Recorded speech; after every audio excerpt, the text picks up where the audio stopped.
Welcome student, I am Sarita Bhardwaj. Today we continue the second unit structure of an atom from 11th class, and today our topic is the atomic spectrum. Before going to the atomic spectrum, we clarify the term spectrum. और spectrum की term को समझने के लिए हम किसको ले सकते हैं? Prism. And when we passes the white light from the prism, it gets split up into the 7 color band. And that series of the color band is known as the spectrum, like this. And these 7 color band in the form of the Vibgyor. The white light which fall on the surface of the prism is the incident ray. Inside the prism, it undergo the bending, and that bending of light is known as the refracted rays or the refraction. And then the radiations comes outside, and these are known as the emergent ray. Emergent ray को हमने किस पर pick किया? On the photographic plate. Photographic plate हमारे पास क्या है? It is the light sensitive emulsion of the silver salt, like the silver bromide, that coated on the glass plate. और जो किसके लिए सेंसिटिव होती है? That is sensitive for the colours. अगर हम इस फिनोमिना को एक्सप्लेन करें, कौन सा phenomena? That is the splitting of the white light into the series of the colour band is known as the dispersion. And the series of the colour band is known as the term spectrum. तो first हमने यहाँ से clear क्या किया कि spectrum term क्या है.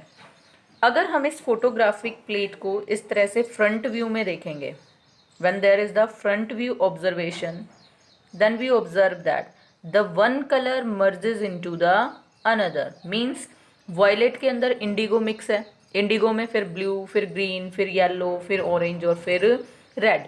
Means there is the continuity in the colours, there is no any gap और डिसकॉन्टिन्यूटी. इसीलिए हम इसको दूसरा नाम और भी क्या दे सकते हैं? This is also known as the continuous spectrum. Why it is called continuous spectrum? Because there is no any gap, there is no any discontinuity in the colour band. If you are remember, then we also observed that Vibgyor in the electromagnetic spectrum. Electromagnetic spectrum हमारे पास क्या था? It is the arrangement of the different radiations like cosmic rays, gamma rays, alpha rays, UV rays in their increasing wavelength and decreasing frequency. Electromagnetic spectrum में भी mid के अंदर ये reason हमने observe की थी, that is known as the visible region, जो कहाँ से कहाँ तक थी? 400 nanometer to the 800 nanometer. And in this visible region there is also the splitting, yeah, there is the series of these 7 color band, and this is known as the spectrum. और अगर हम यहाँ प्रिज्म में ध्यान से observe करते हैं तो यहाँ पर क्या है? Prism bends the light of the different wavelengths to the different extent. Means अगर हम देखते हैं रेड कलर को, तो लार्जर या लॉन्गेस्ट वेवलेंथ है और इसके अंदर डेविएशन कैसी है? लिस्ट. लेकिन अगर हम वॉयलेट को ऑब्जर्व करें तो यहाँ से डेविएशन इसके अंदर कैसी है? Maximum, but it is the shortest wavelength colour. ये तो अभी हमारे पास टर्म क्लियर हुई, दैट इज द स्पेक्ट्रम. लेकिन हमें करना क्या है? Atomic spectrum. अगर हम एटॉमिक स्पेक्ट्रम को ऑब्जर्व करते हैं, अनलाइक द सिंपल स्पेक्ट्रम, तो हमारे पास ऑब्जर्वेशन कुछ डिफरेंट आती हैं. अब एटॉमिक स्पेक्ट्रम को देखने के लिए हमने यहाँ पर क्या लिया? Discharge tube. इस डिस्चार्ज ट्यूब के अंदर हमने किस चीज़ को भरा? हाइड्रोजन गैस को. This is the slit, this one is the prism. और यहाँ हमने इसको कनेक्ट किया हाई पोटेंशियल डिफरेंस से. मीन्स यहाँ पर हमने हाई वोल्टेज दी, किस में? हाइड्रोजन गैस को, जो कहाँ पर प्रेजेंट है? Inside the discharge tube. और जो यहाँ से रेडिएशंस आई उनको डायरेक्ट किया किस पर? On the prism. जैसे ही रेडिएशंस प्रिज्म पर आएंगी तो वो क्या हो जाएंगे? It get split. लेकिन यहाँ पर जब हम स्पेक्ट्रम को देखते हैं तो अनलाइक दिस स्पेक्ट्रम, यहाँ पर स्पेक्ट्रम आपके पास कॉन्टिन्यूअस नहीं होगा, बट इट इज डिसकॉन्टिन्यूअस. और इस स्पेक्ट्रम में, मीन्स एटॉमिक स्पेक्ट्रम के अंदर, there are the sharp well defined lines और the bands that corresponds to the definite frequencies. और हमारे पास एक डिसकॉन्टिन्यूअस इस तरह से स्पेक्ट्रम आएगा. अगर हम देखें this one is the photographic plate. अगर हम इसको फ्रंट व्यू में देखेंगे तो फॉर एग्जाम्पल यहाँ पर हमारे पास ऑब्जर्वेशन हो जाती है रेड कलर की। इधर हमने देखा कि there is the yellow colour, here blue line और द ब्लू बैंड, और अल्टीमेटली नीचे की तरफ हमारे पास ये वॉयलेट। अब इसमें क्या है कि वॉयलेट ब्लू के अंदर मर्ज नहीं है, ब्लू येलो से कनेक्ट नहीं है और येलो रेड से नहीं, means there are the gap और द डिसकॉन्टिन्यूटी। तो in case of atomic spectrum the band is not continuous like this, but this is discontinuous. It means the spectrum obtained from the sunlight is continuous, but the atomic spectrum is a discontinuous spectrum. Basically जो atomic spectrum है it is of the two type. First हमारे पास आता है emission spectrum and second one is the absorption spectrum.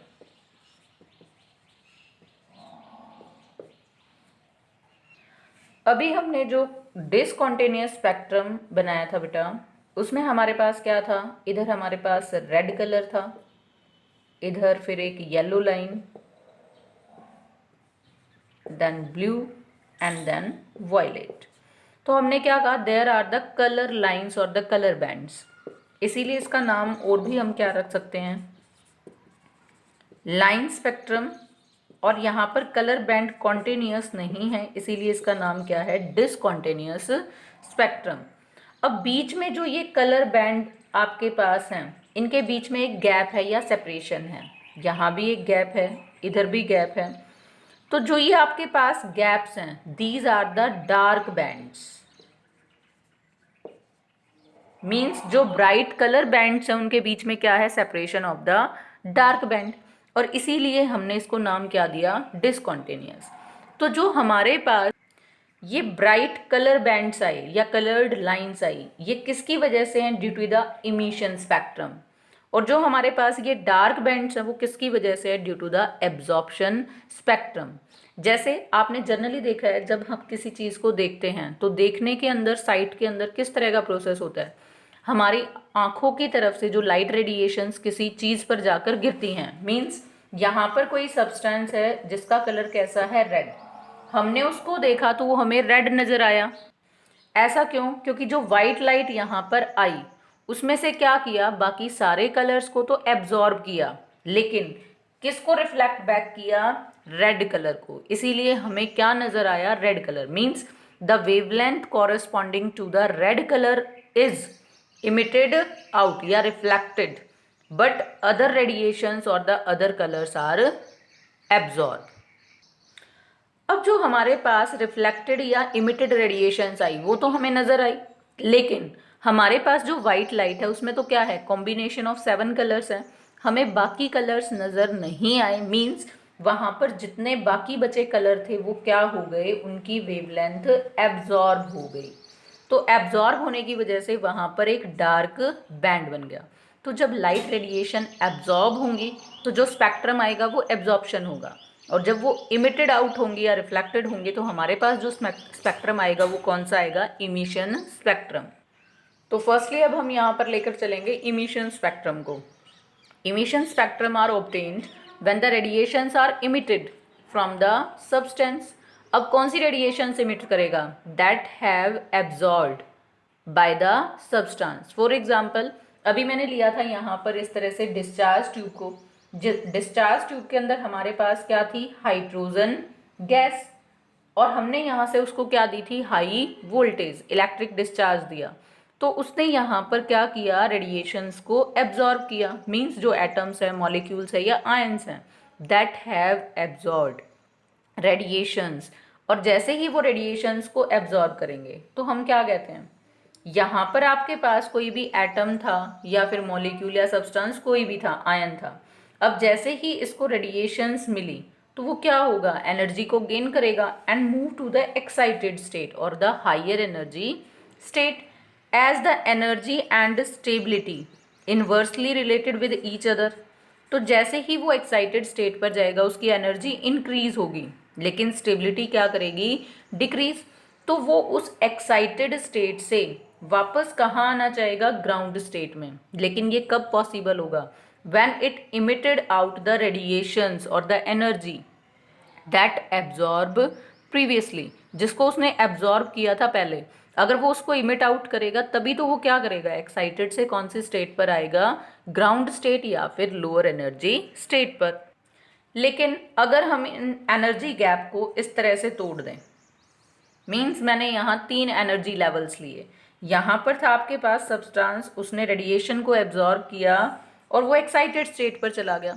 लेकिन आते वक्त उसने क्या किया कि एनर्जी इतनी इमिट आउट की कि हो सकता है वो डायरेक्ट अपनी लास्ट स्टेज यानी कि ग्राउंड स्टेट पर आ जाए, लेकिन हो सकता है वो एनर्जी कम इमिट आउट करे और वो इस मिडल वाली स्टेट पर भी रह जाए।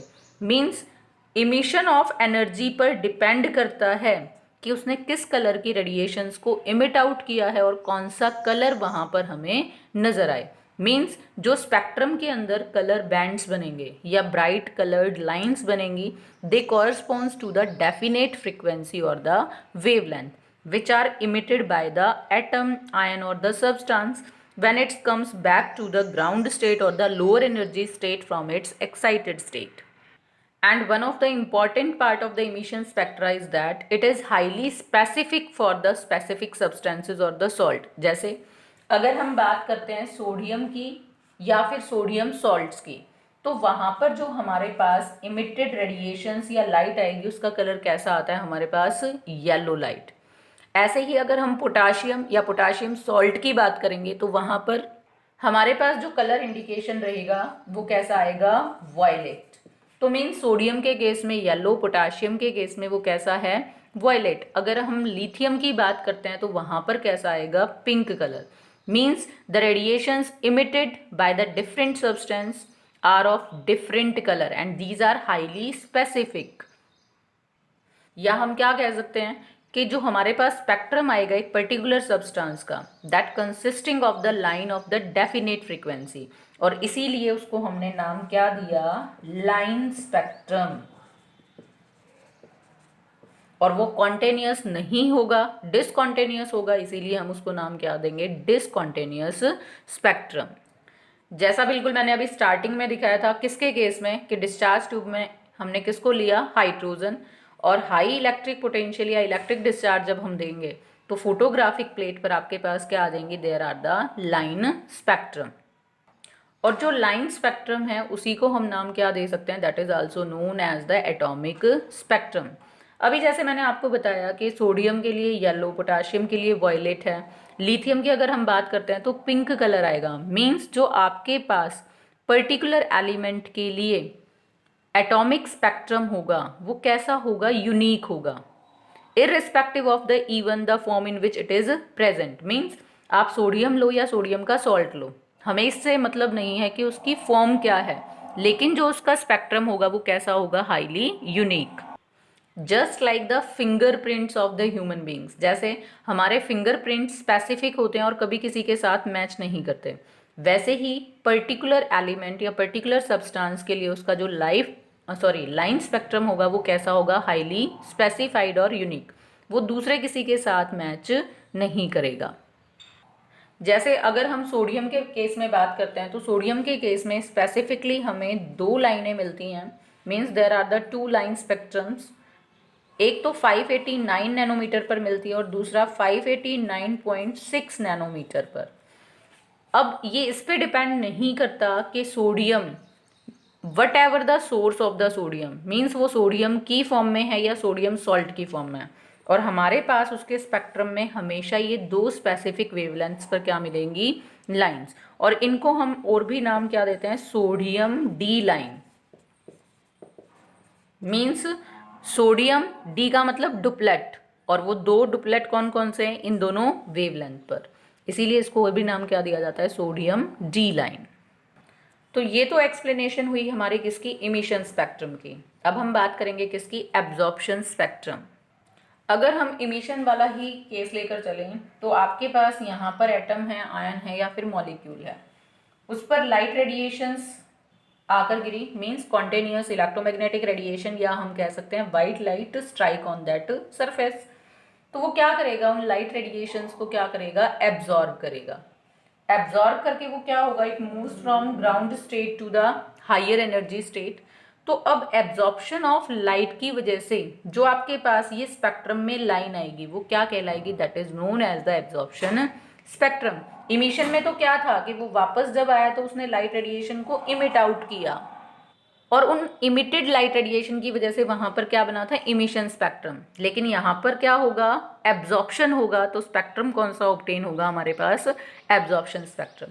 तो हम इसको डिफाइन क्या कर सकते हैं कि when the continuous electromagnetic radiation और the white light is allowed to pass through a gas और the solution of some salt and we observe या एनालाइजेज द ट्रांसमिटेड लाइट, तो हमें कौन सा स्पेक्ट्रम मिलेगा, एब्जॉर्प्शन स्पेक्ट्रम।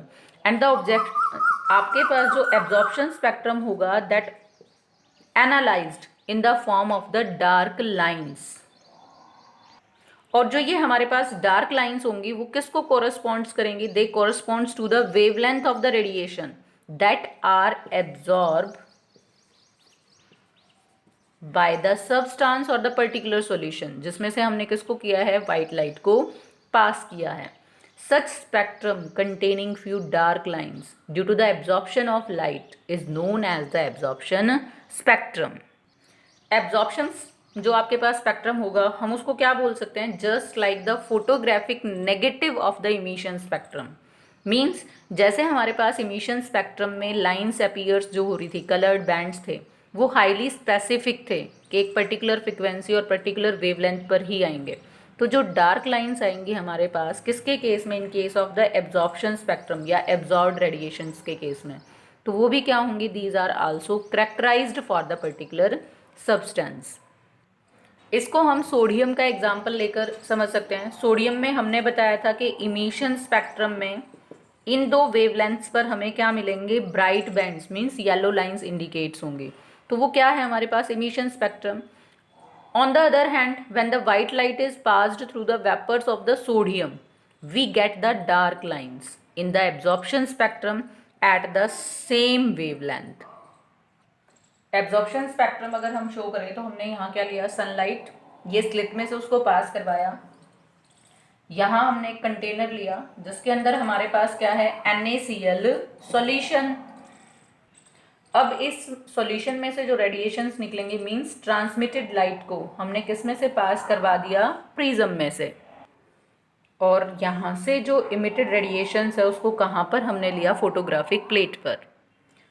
अगर फोटोग्राफिक प्लेट का फ्रंट व्यू देखेंगे तो हमें यहाँ पर क्या मिलेंगी, there are the dark lines, बीच में हमारे पास कलर्ड बैंड्स होंगे और ये क्या आ जाएंगे हमारे पास, डार्क लाइंस।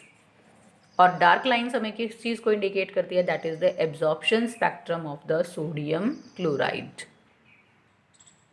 एक और हमारे बात हमें ध्यान रखनी है कि the instrument that is use to observe these spectrum is known as the spectroscope. और उस इंस्ट्रूमेंट को हम जनरली किस चीज़ के लिए प्रेफर करते हैं, टू ऑब्जर्व दीज स्पेक्ट्रम। अगर बेसिकली अब हम बात करें कि what is the difference between the emission and the absorption spectrum, तो सिंपल सा है, emission spectrum is obtained when the radiations are emitted by the substance from its excited state. जब सब्सटेंस अपनी एक्साइटेड स्टेट में होगा तो वह radiations को इमिट करेगा, तो हमें इमिशन स्पेक्ट्रम मिलेगा। एब्जॉर्प्शन स्पेक्ट्रम कब मिलेगा, absorption spectrum is obtained when the white light is first passed through the substance through it's gaseous state और इन इट्स सॉल्यूशन, और वहाँ पर रेडिएशंस को वो क्या करेगा, absorb, and we analyses the transmitted light. या सिंपल हम कह सकते हैं कि जो आपके पास एब्जॉर्प्शन स्पेक्ट्रम है, it is obtained when the light radiation are absorb by the ground state substance to excite to the excited state. Secondly जो इमिशन स्पेक्ट्रम होगा उसमें ब्राइट कलर्ड लाइंस होंगी, लेकिन एब्जॉर्प्शन स्पेक्ट्रम में क्या होगी, डार्क लाइंस। हम ये भी बोल सकते हैं कि जो इमिशन स्पेक्ट्रम में ब्राइट लाइट्स होती हैं, these are separated by the dark spaces और the dark lines of the absorption spectrum. या हम ये बोल सकते हैं कि absorption spectrum is the photographic negative of the emission spectrum. This is the written explanation of the spectrum, dispersion, continuous spectrum, atomic spectrum या फिर line spectrum, and the two types emission and absorption spectrum. This is the brief explanation for the emission spectrum. emission spectrum of hydrogen, why it is called the line spectrum or the atomic spectrum, and it is also known as the fingerprints of the atom. यहाँ आपको show किया कि किस तरह से absorb करके radiations को excited state पे जाएगा, और जब एक्साइटेड स्टेट से सब्सटेंस वापस आएगा तो वो क्या करेगा, इमिटेड करेगा रेज को, और उन रेडिएशंस को जब आप एनालाइज करोगे स्पेक्ट्रोस्कोप में तो आपको क्या मिलेगा, emission spectrum. Second is the absorption spectrum. This is the complete written explanation regarding the absorption spectrum. Here EMR is the electromagnetic radiations. Now there are the detailed study of the emission spectrum of the hydrogen atom, quite important regarding the paper point of view. We discuss the emission spectrum of hydrogen atom in the next video. Thanks and have a nice day.